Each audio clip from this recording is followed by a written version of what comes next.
Assalamualaikum dan selamat sejahtera murid-murid.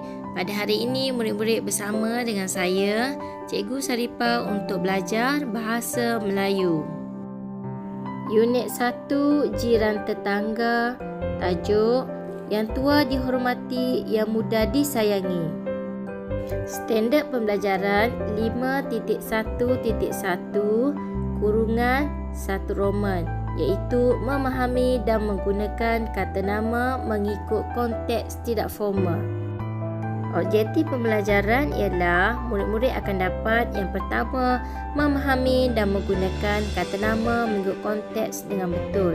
Yang kedua, membina ayat menggunakan kata nama am dengan betul. Manakala kriteria kejayaan pula, yang pertama, murid-murid dapat menyenaraikan 10 kata nama am berdasarkan teks dan gambar dengan betul. Dan yang kedua, murid juga dapat membina sekurang-kurangnya 8 daripada 10 ayat menggunakan kata nama am yang disenaraikan dengan betul. Baiklah murid-murid, pada hari ini kita akan belajar Bahasa Melayu tahun 4 pada muka surat 6. Murid-murid boleh meneliti buku teks masing-masing untuk melihat petikan tersebut. Tajuknya ialah Yang tua dihormati, yang muda disayangi. Di dalam petikan ini terdapat dua situasi, iaitu situasi yang pertama ialah Hadif dan Aina yang telah membantu jiran mereka, iaitu Pakcik Ismail dan Makcik Mina. Manakala situasi kedua pula menunjukkan Hadif dan Aina yang telah berada di rumah Pakcik Ismail dan Makcik Mina. Di dalam petikan dan gambar ini terdapat beberapa kata nama am yang perlu murid-murid kena pasti dan senaraikan. Perlu murid-murid menyenaraikan kata nama am, cikgu akan memberi penerangan tentang kata nama am supaya murid-murid lebih jelas dan seterusnya dapat mencari kata nama am yang terdapat dalam gambar dan juga petikan itu. Baiklah murid-murid, apakah yang dimaksudkan dengan kata nama am? Kata nama am ialah kata yang merujuk kepada nama sesuatu benda, orang, haiwan, tumbuhan dan tempat yang bersifat umum. Kata nama am perlu ditulis dengan huruf kecil di pangkal kata kecuali pada permulaan ayat. Kata nama am terbahagi kepada dua, iaitu hidup dan tidak hidup. Kita akan teliti satu persatu kata nama am tersebut. Yang pertama ialah kata nama am hidup. Apakah kata nama am hidup? Ya, kata nama yang merujuk kepada benda yang mempunyai nyawa. Yang pertama ialah manusia. Contohnya ialah peserta, kakak, guru, kawan, jurutera, doktor, bomber dan polis.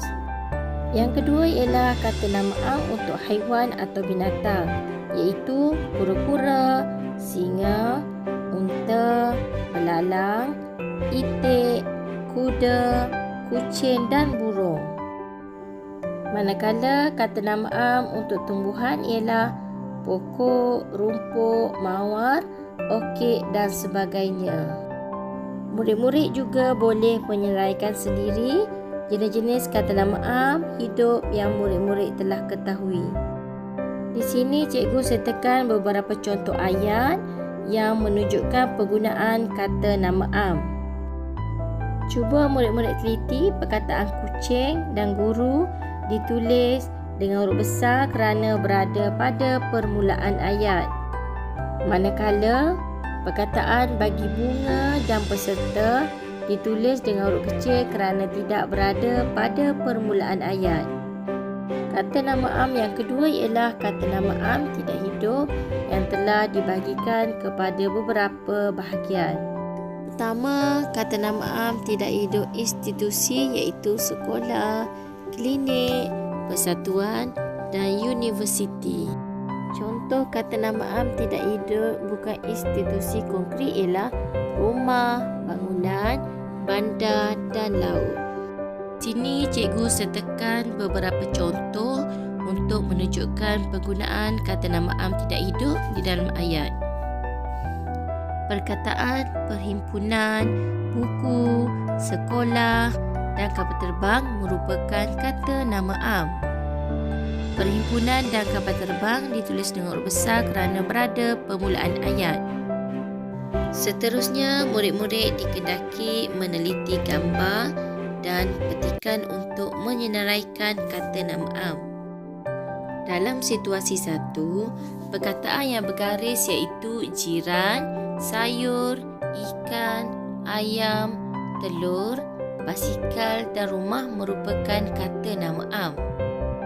Murid-murid juga boleh teliti dalam gambar di bahagian sebelah kiri untuk menyenaraikan kata nama am. Cuba murid-murid perhatikan apa yang terdapat dalam gambar tersebut. Ya, betul.